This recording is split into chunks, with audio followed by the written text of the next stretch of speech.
Friends, मैं फिर आ गई एक और बात के साथ। देखो, मैं ये कहना चाहती हूँ कि मतलब बहुत सी लेडीज़ें ऐसी होती है जिनके हस्बैंड उनके कहने पे चलते हैं या वो जो बोलती है वही करते हैं। पर कभी आपने देखा है कि वो क्यों करते हैं ऐसा? वो इसलिए करते हैं कि वो जोरू के गुलाम नहीं है। बात यह है कि उनकी वाइफ ने उसे किस तरीके से उन्हें हैंडल कर रखा है।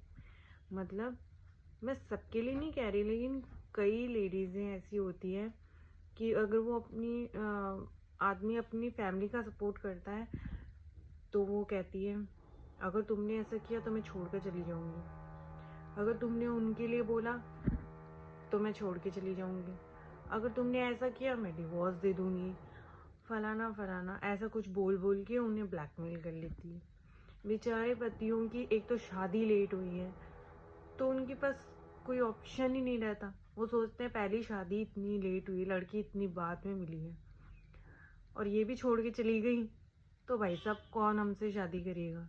इसलिए बेचारे उनके पास कोई ऑप्शन ही नहीं होता उनकी बात मानने के अलावा, तो उन्हें हार थक हार के उन्हीं की बात माननी पड़ती है।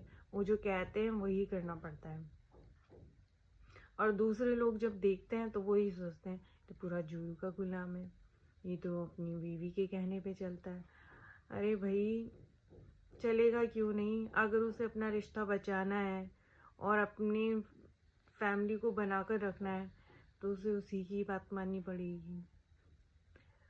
और दूसरे कई तो ऐसे भी होते हैं जिन्होंने अपनी फैमिली में ऑलरेडी डिवोर्स देख रखा है, लड़ाई झगड़े देख रखे हैं अपने हस्बैंड वाइफ के बीच में।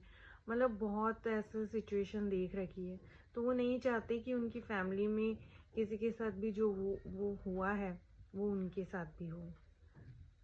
तो कई तो इस वजह से भी अपनी बीवी की बात मानने लग जाते हैं।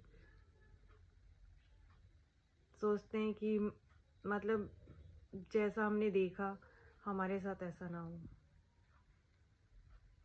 तो बेटा, कंडीशन तो बहुत है।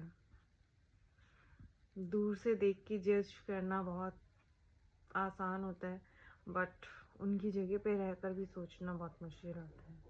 हो सकता है मैं गलत भी हूँ, हो सकता है मैं सही भी हूँ, बट मैंने किसी को देखा है कि मतलब ऐसे करते हुए, और जब मैंने उसकी बात सुनी तो आंसर यही था जो मैंने बताया। तो